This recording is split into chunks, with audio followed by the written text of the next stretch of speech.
Changing the email link to your Gmail account is a straightforward process. Follow these steps to update your email address efficiently.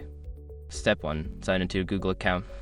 Go to the Google account sign-in page and enter your current email and password to access your account settings. Step 2. Navigate to personal information. Once logged in, find the personal info section in the left sidebar.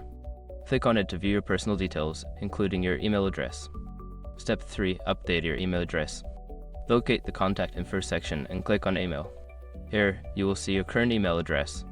Click on the option to edit or change it. Step 4. Verify your new email. Enter the new email address you want to link to your account. Google will send a verification link to this new email.